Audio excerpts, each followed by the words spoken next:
The Galactic Council Chamber was the largest structure ever built by intelligent life.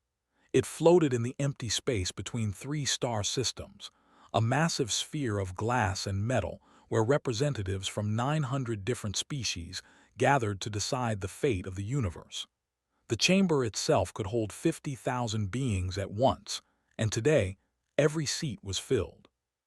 Park stood at the central platform, a small figure in a black uniform surrounded by aliens of every shape and size. Some were tall and thin like walking trees. Others were round and covered in scales. A few existed only as clouds of glowing gas held together by magnetic fields. All of them were staring at him with expressions that ranged from confusion to horror.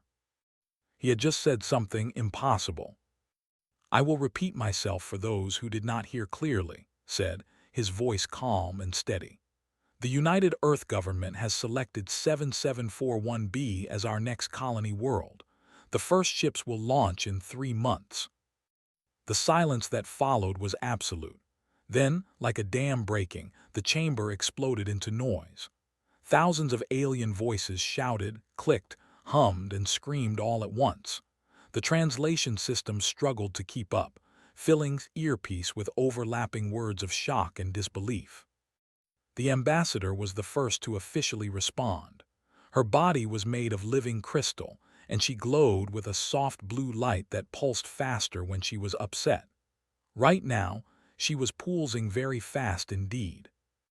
"Admiral Park," she said, her voice like wind chimes in a storm. "7741b is classified as a Class 14 world. Perhaps your translation systems have made an error. Perhaps you meant Class 4. Even Class 4 would be ambitious for your species, but it would not be suicide." "There is no error," replied. "We are aware of the classification."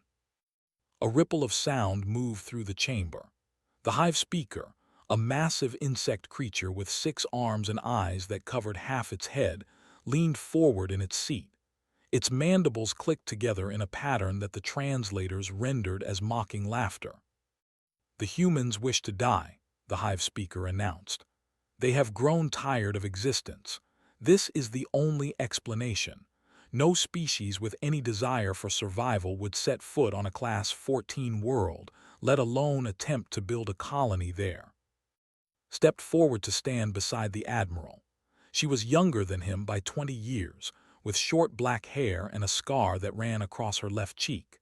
She had earned that scar during the Mars Rebellion, when she had carried 3 wounded soldiers through a collapsing tunnel with nothing but a flashlight and a broken radio. She was not easily frightened. "With respect to the hive speaker," she said, "humanity has no intention of dying. We have studied 7741b extensively. We understand its dangers, and we have determined that colonization is possible." The ambassador's glow shifted from blue to a deep purple, a sign of extreme distress. "Ambassador, I do not think you truly understand. Class 14 is not simply dangerous. It is the highest classification our system allows. Worlds beyond Class 10 are considered fundamentally hostile to carbon-based life. 7741b has gravity nearly 3 times your Earth standard. Your bones would crack under such pressure. Your hearts would fail." "We have developed gravity adaptation treatments," replied. "The atmospheric storms reach speeds of 600 kilometers per hour. They would tear your structures apart in minutes. We have designed new building materials specifically for high-wind environments." The ambassador paused, her crystals dimming slightly. "The surface temperature changes by 250 degrees within a single day, from cold that would freeze your blood to heat that would boil it. We have thermal regulation technology that can handle such extremes. The rain is acidic enough to dissolve metal. We have acid-resistant coatings." The ambassador stared at for a long moment. When she spoke again, her voice was quieter, almost sad. "And the creatures, the predators that live on that world, they are classified as extinction-level threats. Each one is larger than your ground vehicles. Each one is faster than your aircraft. Each one has evolved for millions of years to be the perfect killer. What technology do you have to handle them? Smiled, it was not a happy smile. It was the smile of someone who had seen terrible things and survived them anyway. We have humans, she said. The chamber fell silent again. This time, the silence was different. Before, it had been the silence of shock. Now, it was the silence of beings trying to understand something that did not make sense to them. The hive speaker broke the quiet with another series of clicks. The humans are insane. This much is clear. But insanity does not equal capability. Your species is young. You have been traveling among the stars for less than 200 years. They have been spacefaring for 12,000 years, and we would not attempt to colonize a Class 14 world. They have existed for 60,000 years, and they would not attempt it. What makes you believe you can succeed where older, wiser species would not even try? Admiral Park looked around the chamber at the thousands of alien faces watching him. He saw fear in some of them, pity in others. A few showed something that might have been respect, though it was hard to tell with species whose expressions he was still learning to read. I will tell you a story, he said. When my species first evolved, we were not the strongest creatures on our world. We were not the fastest. We did not have claws or fangs or armor. We were small and soft and weak, and our world was trying to kill us. He began to walk slowly around the platform, his hands clasped behind his back. Earth is a Class 5 world. The Council considers Class 5 to be marginally habitable, just barely safe enough for intelligent life to develop. But we did not experience Earth as marginally habitable. We experienced it as a constant battle for survival. His voice grew stronger as he continued. We survived ice ages that covered half our planet in frozen death. We survived supervolcanoes that blacked out the sun for years. We survived plagues that killed half our population.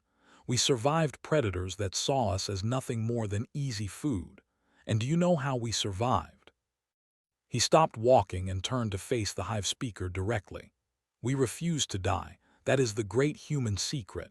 We are too stubborn to accept extinction. When the ice came, we learned to make fire. When the predators hunted us, we learned to hunt them back. When disease struck us down, we learned medicine.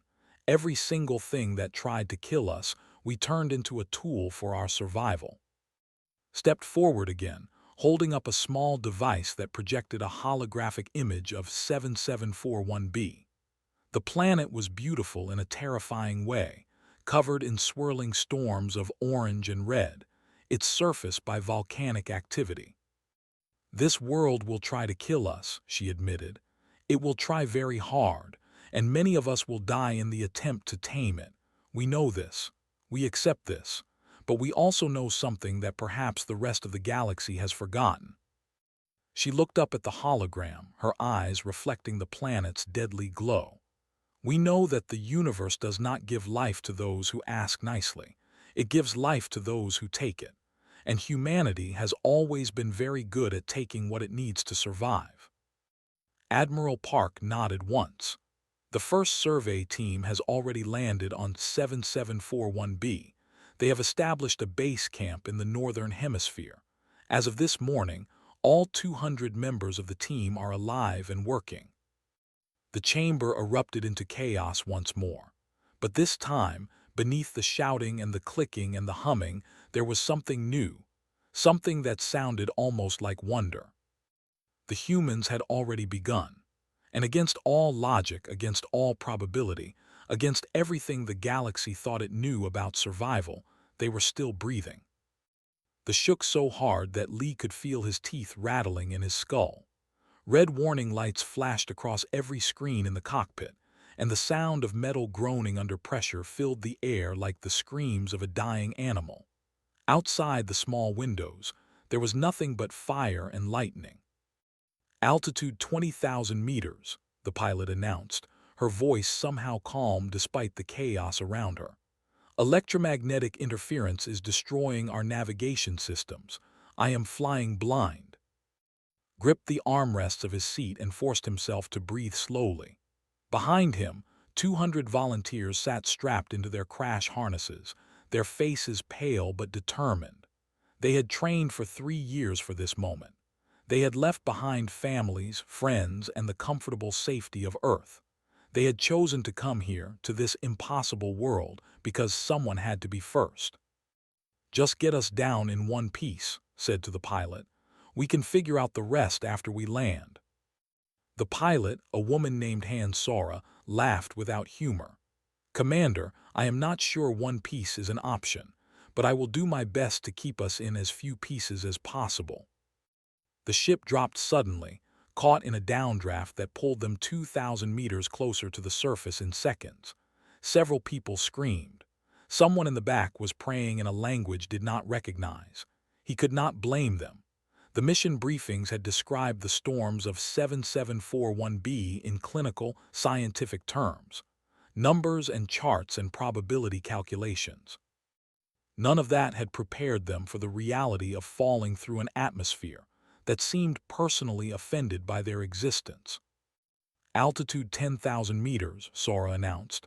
"I can see the surface. It is not welcoming." Unstrapped himself and moved forward to look through the cockpit window. Below them, the planet stretched out in every direction, a landscape of black rock and orange lava flows and massive cracks in the earth that glowed with underground fire. The sky was dark despite it being midday, choked with ash and dust from constant volcanic activity. In the distance, he could see one of the storms, a wall of swirling wind and debris that rose from the ground to the upper atmosphere like a tower of destruction. "There," he said, pointing to a relatively flat area near a mountain range. "That plateau, can you reach it?" "I can try." The next 5 minutes were the longest of his life. The ship twisted and turned, fighting against winds that wanted to tear it apart. Twice, lightning struck the hull, sending sparks flying through the cabin. The backup power failed at 8,000 meters, and they flew the rest of the way on emergency batteries alone. When they finally touched down, the impact was hard enough to knock half the crew unconscious. Hit his head against the wall and saw stars dancing in his vision. But they were down. They were alive. Against all odds, they had made it. "Everyone report," he called out, his voice rough. "Injuries, equipment status, everything." The reports came in slowly. 11 people had been killed during the descent, their crash harnesses failing under the extreme forces. Another 30 were injured, some seriously. Half of their equipment had been destroyed by the electromagnetic storms. Their backup generator was gone. Their long-range communication array was gone. They had food and water for perhaps 2 months if they rationed carefully. Stood in the middle of the cargo bay, surrounded by broken crates and bleeding colonists, and made a decision. "We are not going back," he said. "We knew this would be hard. We knew we would lose people, but we did not come all this way to give up on the first day." The expeditions limped over to stand beside him. She was a small woman with round glasses and a smile that seemed out of place in the middle of disaster. "Commander, with respect, we have almost nothing left. How exactly do you plan to survive?" "The same way humans have always survived," replied. "We adapt, we learn, we refuse to die." He turned to face the rest of the crew, raising his voice so everyone could hear. "This planet thinks it can kill us. It is wrong. We are going to show it what humans are made of." The first week was brutal. They lost another 11 people to accidents, predator attacks, and a sudden temperature drop that caught a work crew outside without proper protection.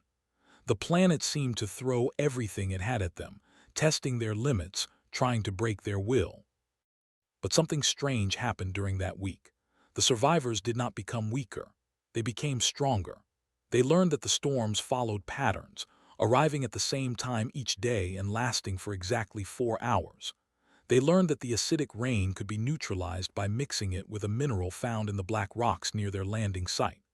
They learned that the predators, terrifying as they were, hunted by smell rather than sight, and could be fooled by covering themselves in volcanic ash.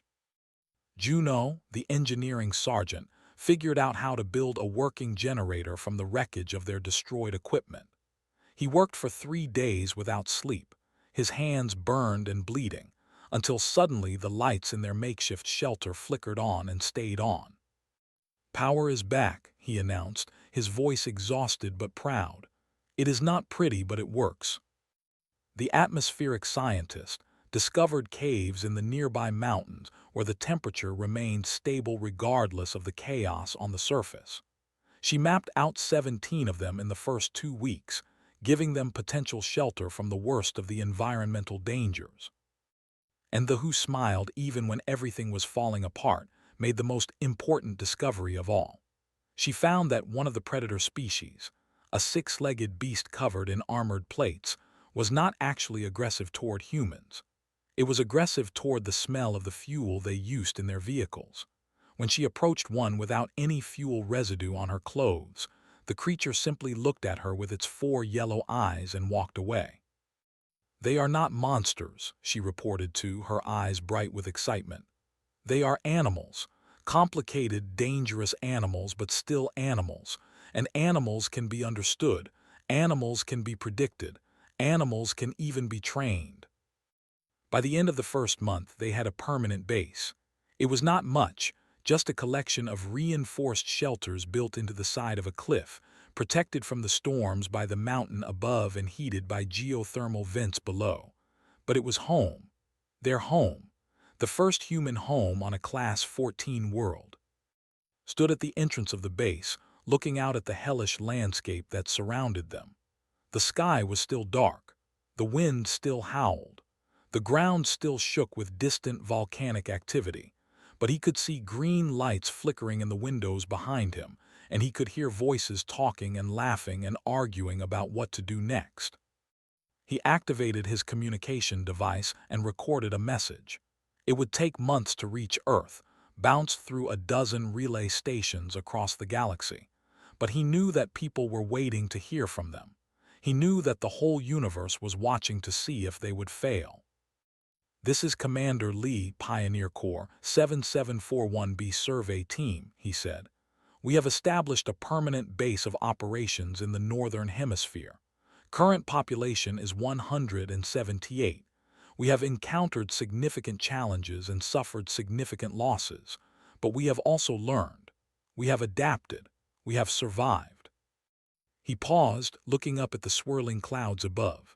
Somewhere beyond those clouds, beyond the storms and the fire and the death, there were stars. Stars where other species were probably laughing at them, calling them fools, betting on how long until they died. "We are staying," he said simply. "This is our home now, and we are going to make it work." He ended the recording and walked back inside. There was work to do. There was always work to do. But for the first time since they had landed, he felt something other than fear and determination. He felt hope. The observation drones arrived 3 months after the human landing. They came from every corner of the galaxy, sent by species who wanted to watch the end of the great human experiment. Small, silent machines that floated in the upper atmosphere, recording everything and sending the footage back to their masters across the stars.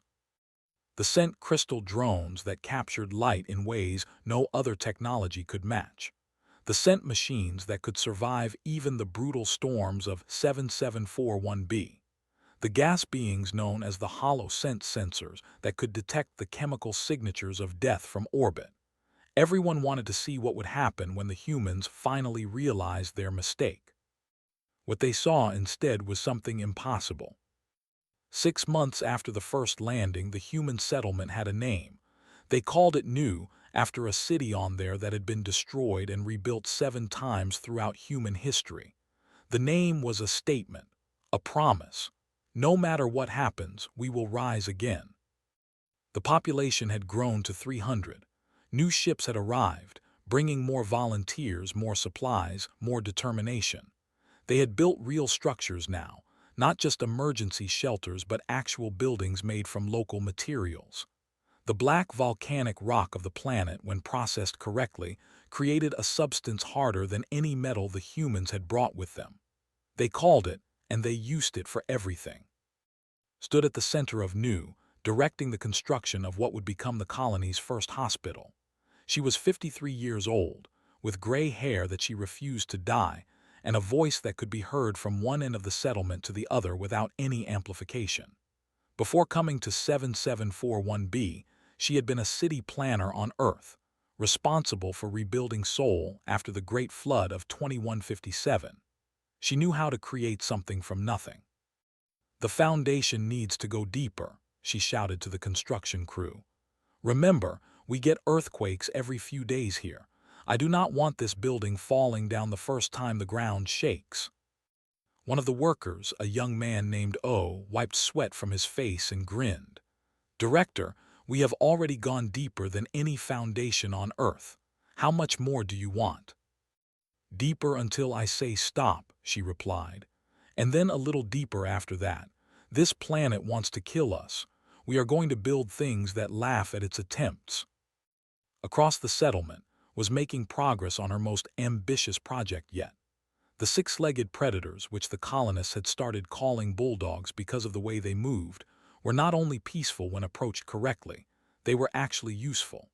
Their armored bodies could withstand the acid rain without any damage.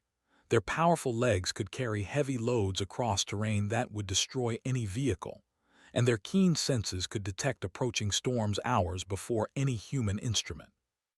She had managed to train 3 of them so far. It had taken months of patient work, offering them food, learning their body language, building trust one careful interaction at a time. Now, the 3 bulldogs lived on the edge of new, serving as early warning systems and occasional transportation for scouting missions. "You are remarkable," whispered to the largest bulldog, a creature she had named which meant bear in Korean, made a rumbling sound in its chest, which had learned was a sign of contentment. "Everyone said you were a monster. Everyone said you would eat us. But you just wanted to be understood, did you not?" The observation drones recorded all of this and sent the footage to the watching galaxy. In crystalline cities and hive worlds and floating gas colonies, beings of every shape and nature watched humans walk alongside creatures that should have killed them. They watched humans build structures from materials that should have been impossible to work with. They watched humans laugh and sing and argue and fall in love, as if they were not living on the most dangerous planet in known space. The ambassador, watching from her home world, sent a private message to the human embassy. She wanted to arrange a meeting, not an official diplomatic session, but a conversation. She had questions that she could not ask in public. Received the message and smiled. She had been expecting this. The meeting took place via holographic communication, the ambassador appearing as a shimmering figure of light in its office on Earth. The crystalline being was quieter than she had been during the council meeting, her glow softer, more uncertain. "I have watched the footage," the ambassador said. "I have seen what your people are doing on that world. I do not understand it."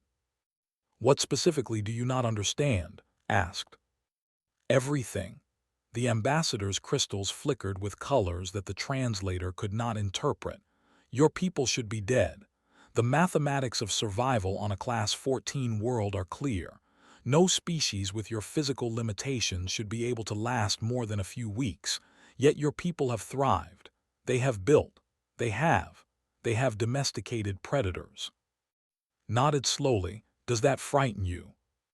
The ambassador was quiet for a long moment. "Yes," she admitted finally. "It frightens me very much. My species has existed for 60,000 years. We have watched younger races rise and fall like waves on a shore. We thought we understood the limits of what carbon-based life could achieve. We thought we knew the rules." She leaned forward, her crystalline body catching the light in ways that seemed almost desperate. "Your people have broken the rules. And if the rules can be broken, then everything we thought we knew is wrong. That is terrifying, ambassador, but it is also," she paused, searching for the right word, "exciting. It is exciting." Smiled. "Would you like to visit New, see what we are doing with your own eyes?" The ambassador's glow brightened. "Is that possible? The environmental conditions would be extremely difficult for my species." "We can arrange protection. Our people have become very good at keeping things alive that should not survive." 3 weeks later, the ambassador became the first non-human to set foot on a Class 14 world. She wore a specially designed environmental suit created by Juno and his engineering team, a masterpiece of human adaptation technology that regulated temperature, filtered the acidic air, and protected her delicate crystalline structure from the crushing gravity. Met her at the landing pad, a flat area surrounded by buildings that should not have been possible. The ambassador looked around at the settlement, at the humans walking through streets that had been bare rock 6 months ago, at the bulldogs lounging near the hospital construction site, at the children playing some kind of game with a ball made from processed volcanic materials. "Children," the ambassador whispered. "You brought children here." "They were born here," corrected her. 17 of them so far, the first generation of humans native to a Class 14 world. The ambassador's crystals dimmed with something that might have been awe. "How? Your species? Your biology? How is this possible?" Looked at the children, watched them laugh and run and tumble over each other without any fear of the world around them. They had never known anything else. To them, this was simply home. "I will tell you a secret," she said. "We did not come here because we thought it would be easy. We came here because we knew it would be hard. Humans need challenges. We need something to push against, something to overcome. When life is too easy, we become weak. When life is impossible, we become strong." She turned to face the ambassador directly. "You asked how this is possible. The answer is simple. It is possible because it has to be. We decided to live here, and so we found a way. That is what humans do. We find ways." The ambassador stayed for 2 weeks. When she returned to the Galactic Council, she requested a private session with the assembled representatives. What she told them would change the way the galaxy viewed humanity forever. "They are not lucky," she said. "They are not foolish. They are something we have never encountered before. They are beings who become stronger when you try to break them. The more impossible the situation, the more capable they become." She paused, her crystals glowing with a strange new color that no one had seen before. "I believe the proper human term is stubborn. They are too stubborn to die." The Hive speaker, for the first time in recorded history, had nothing mocking to say. Instead, it simply asked a question that would echo through the halls of the council for years to come. What else can they do? No one had an answer, and that perhaps was the most frightening thing of all. The ground started shaking on a Tuesday morning. Lee was drinking his coffee in the command center when the first tremor hit, spilling hot liquid across his desk and sending equipment crashing to the floor. He had felt earthquakes before. This was different. This was the planet itself waking up angry. "Report," he ordered, pulling himself to his feet. "What is happening?" His face appeared on the main screen, her expression grim. "Commander, we have a massive seismic event occurring approximately 200 kilometers south of here. The readings are unlike anything we have seen before. I think," she paused, checking her instruments again, "I think a supervolcano is erupting." Felt his stomach drop. They had prepared for many things: regular volcanic activity, storms, predator attacks, temperature extremes, but a supervolcano was different. A supervolcano could destroy everything they had built in hours. "How bad?" he asked. "Very bad. The eruption is triggering a cascade effect. Other volcanic sites are activating in response. We are looking at multiple eruptions across a 500-kilometer range, all happening at once." His voice cracked slightly. "Commander, there is more. The atmospheric disturbance is creating a megastorm, the biggest we have ever recorded. It is coming straight for Nu." The next hour was chaos. Alarms screamed across the settlement as 3,000 colonists scrambled to prepare for disaster, took charge of civilian coordination, directing people to the reinforced shelters they had built deep in the mountainside. Juno led his engineering teams in securing everything that could not be moved, bolting down equipment and sealing doors against the coming wind. Faced a different problem. Her bulldogs were panicking. their sensitive bodies detecting the approaching catastrophe in ways that human instruments could not. The largest of the domesticated creatures was packing back and forth at the edge of the settlement, making sounds of distress that had never heard before. "Easy, my friend," she whispered, placing her hand against armored hide. "I know you are scared. I am scared too, but we are going to survive this." The first sign of the storm appeared on the horizon as a wall of darkness that stretched from the ground to the sky. Lightning crackled within it, bolts of energy so powerful that they lit up the clouds like daylight. The wind began to pick up, at first just strong, then powerful, then violent, then something beyond any word knew for destructive force. Admiral Park received the emergency communication in the council chamber, where he was presenting a progress report on the colony. The ambassador watched with growing alarm as his expression changed from confidence to concern. "What has happened?" she asked. "Natural disaster," replied, his voice carefully controlled. "Multiple volcanic eruptions and a Category 7 storm, the worst combination possible." The Galactic Council reacted immediately. They offered evacuation ships. They offered environmental protection technology. Even species that had never shown any interest in humanity suddenly came forward with offers of help. Everyone could see what was happening. Everyone understood that this was the moment they had been waiting for. The moment when the human experiment would finally fail.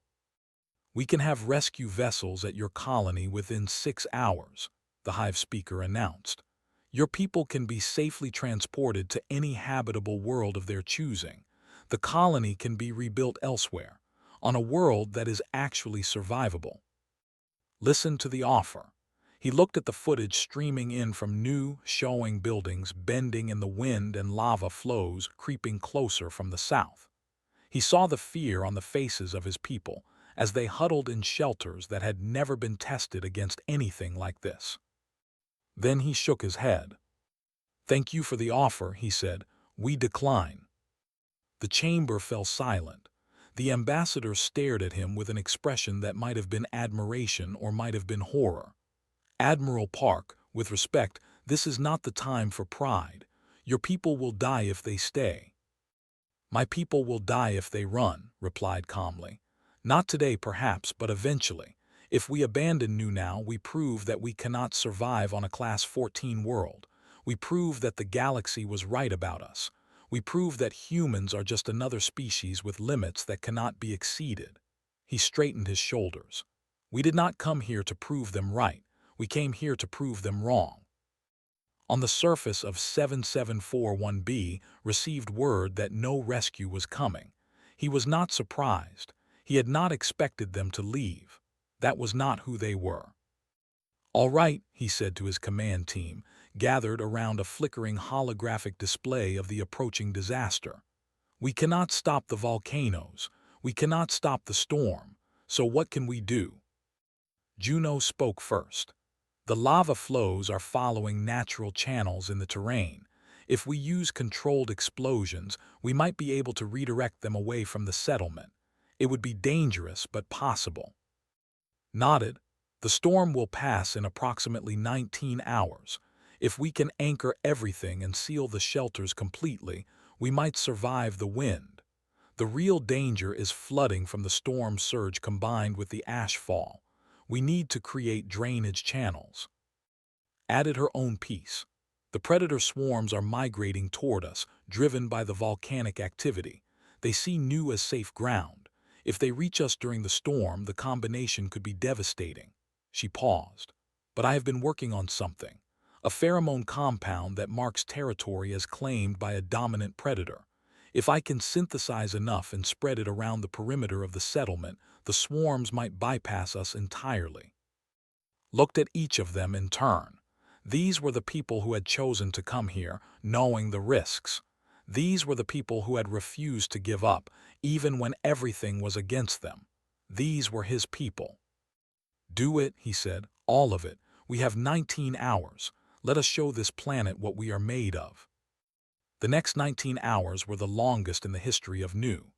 Teams worked through wind that knocked them off their feet, through rain that burned their skin, even through protective gear, through darkness broken only by lightning and the distant glow of approaching lava. Juno nearly died twice while placing explosives, saved only by the bulldog, who used his massive body to shield the engineer from falling debris. The explosions worked. The lava flows diverted, following new channels that Juno had created, curving around the settlement instead of through it. The drainage channels worked. The water from the storm surge flowed away instead of pooling, preventing the catastrophic flooding that had threatened them. The pheromone worked. The predator swarms passed within 100 meters of the settlement walls and kept going, driven by instincts that told them this territory was already claimed.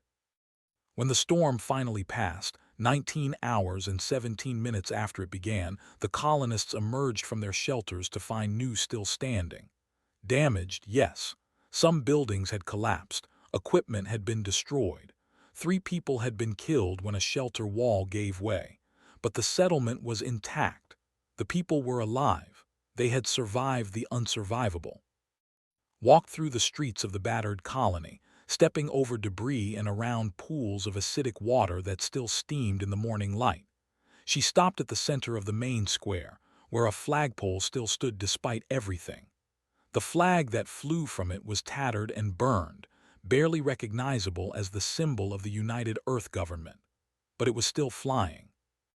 "Someone get me a new flag," she called out, "and then start cleaning up. We have a lot of work to do." The observation drones had recorded everything. They had captured the disaster, the human response, and the impossible survival that followed. Across the galaxy, beings of every species watched the footage with expressions that their translators struggled to interpret. The Hive speaker made an official statement, broadcast to every corner of known space. "We have observed the humans for 3 years," it said. "We expected them to fail. We expected them to die. Instead, they have done something we did not think possible. They have proven themselves worthy." Among the worthy was the highest compliment that could be given to another species. It meant recognition. It meant respect. It meant acceptance as equals. For the first time in history, they had called humans worthy. And across the galaxy, other species began to wonder if maybe, just maybe, they had underestimated these strange, stubborn, impossible beings from the Class 5 world called Earth. The human era was just beginning. 10 years had passed since the first human ship crashed through the storms of 7741b. 10 years of struggle, adaptation, loss, and triumph. The planet that the galaxy had called unsurvivable now supported a population of 50,000 humans, spread across 3 major settlements and dozens of smaller outposts. The impossible had become ordinary. New had grown into a proper city. Its towers rose from the black volcanic rock, built from and designed to withstand anything the planet could throw at them. Streets wound between buildings, filled with people going about their daily lives as if living on a Class 14 world was the most normal thing in the universe. Markets sold food grown in pressurized greenhouses. Schools taught children who had never known any gravity but 2.8 times Earth standard. Hospitals treated injuries that would have been unimaginable anywhere else. The bulldogs were everywhere now. What had once been terrifying predators had become partners, companions, and friends. They pulled heavy carts through the streets, helped construction crews move materials too heavy for humans alone, and served as beloved pets for children who had grown up knowing them as gentle giants. Research had revealed that the creatures were actually highly social, capable of forming deep bonds with other species. They had simply never encountered anyone willing to try bonding with them before. Admiral Park, now retired from active service, walked through the streets of New with his daughter, a young woman named Park who had been born on the colony 12 years ago. She was taller than him by almost a full head, her bones and muscles developed for the crushing gravity that would have broken someone from Earth. She moved with easy grace, while he struggled slightly despite years of adaptation treatment. "You seem tired," Father said, slowing her pace to match his. I am old, replied with a small smile. This planet is for young people like you, people who do not remember what lighter gravity felt like. I have seen videos of Earth, said. It looks so strange. Everything is so spread out, so flat. How did you stand it? Laughed. We thought it was normal. We thought all planets were like that. He looked up at the dark sky, where breaks in the clouds occasionally showed glimpses of stars. We had no idea what we were missing. The anniversary celebration was being held in the Great Hall, a massive structure carved directly into the mountainside that protected the city. 10,000 people filled the space, with millions more watching via holographic broadcast across the galaxy. Representatives from dozens of species had come to witness the occasion, including the ambassador who had visited all those years ago, and the hive speaker who had once called humans insane. Stood at the podium, looking out at the assembled crowd. At 73 years old, she had become the unofficial grandmother of the colony, her gray hair now completely white, her face lined with decades of hard work and harder decisions. But her voice was still strong, still capable of reaching every corner of a room without amplification. 10 years ago, she began, the Galactic Council told us that colonizing this world was suicide. They said we were fools. They said we were dreamers. They said we were already dead and just too stupid to realize it. A ripple of laughter moved through the human section of the crowd. The alien representatives shifted uncomfortably. They were right about some things, continued. We were dreamers, we still are, but they were wrong about everything else. We are not dead, we are very much alive, and this world, this beautiful, terrible, impossible world is our home. She gestured to a holographic display that showed images from the past decade. The first landing, the construction of new, the disaster that had nearly destroyed them, the recovery, the growth, the children born under alien stars, stronger and more resilient than any generation of humans before them. People ask me how we did it, said. They want to know our secret, what technology made this possible, what scientific breakthrough allowed us to survive. She shook her head slowly. There is no secret, there is no special technology, there is only one thing that made this possible. She pointed out at the crowd, at the humans who had chosen to come here, at the children who had never known anywhere else. You, all of you, every single person who refused to give up, every person who looked at impossible odds and decided to try anyway, every person who woke up each morning on a world that wanted to kill them and chose to keep living. Her voice grew stronger, filling the hall with conviction. That is the human secret, not our technology, not our intelligence, not our strength. It is our stubbornness, our absolute refusal to accept defeat.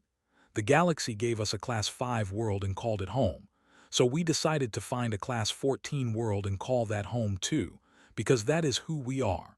We are the species that looks at the impossible and says, "Let me try." The ambassador rose from her seat and approached the podium. Her crystals glowed with a color that the translators identified as deep respect, a shade that was rarely displayed toward other species. On behalf of the Confederation, she announced, I would like to make a formal request. We have identified a Class 11 world in our territory that we have always believed was. We would like to partner with humanity to attempt settlement. We would like to learn from you. A murmur of surprise moved through the crowd. They were one of the oldest species in the galaxy. They did not ask for help. They did not admit that others knew things they did not. But the ambassador was not finished.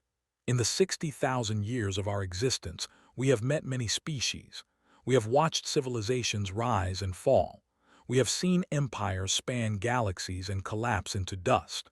Through all of that, we believed we understood the limits of life. We believed we knew what was possible and what was not. She turned to face directly. You have shown us that we were wrong. You have shown us that limits are only real if you accept them. You have given us something we have not felt in 10,000 years.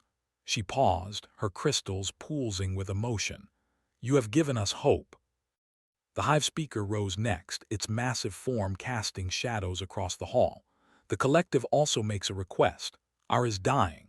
The environmental systems we depend on are failing. Our scientists have told us that nothing can be done, that we must accept the end of our civilization. Its mandibles clicked with what might have been amusement. But we have watched you. We have seen what humans do when they are told something is impossible. We would like to invite your engineers to examine our world. Perhaps they will see something we have missed. One by one, representatives from other species stood and made similar requests. Help with colony projects, assistance with environmental problems, guidance on how to push past the boundaries they had always accepted.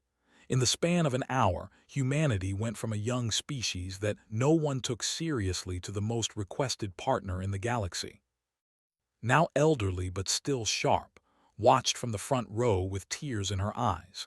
She remembered standing in the council chamber 10 years ago, facing mockery and disbelief. She remembered the fear that had kept her awake at night during the early months of the colony. She remembered the names of everyone they had lost along the way. This was worth it, she thought, all of it, every sacrifice, every death, every moment of doubt and fear. This was what they had been working toward, not just survival but something greater, the chance to show the galaxy what was possible. Concluded the ceremony with words that would be quoted for centuries to come, inscribed on monuments throughout human space and beyond. You asked us why we chose a Class 14 world, she said. You thought we were desperate or foolish or suicidal, but you misunderstood us. We did not choose this world despite its dangers. We chose it because of them. Humanity does not run from the impossible. We make it home. She looked out at the crowd one final time, at the humans and aliens gathered together, at the children who represented the future, at the stars visible through the breaks in the dark clouds above. And this is only the beginning. There are other worlds out there, harder worlds, more dangerous worlds, worlds that no one has ever dreamed of colonizing. Her old eyes sparkled with the same fire that had driven her to come here a decade ago. I cannot wait to see what we do next. The hall erupted into applause, not the polite acknowledgement of a formal ceremony, but something raw and powerful and real. Humans cheered, crystals chimed, mandibles clicked in complex patterns of approval. Even species that had no obvious way to express appreciation found methods to join in. And across the galaxy, on 1,000 different worlds, beings of every shape and size looked up at the stars and wondered the same thing. What else might be possible? The answer they were beginning to realize was everything. With humans involved, everything was possible. The universe would never be the same.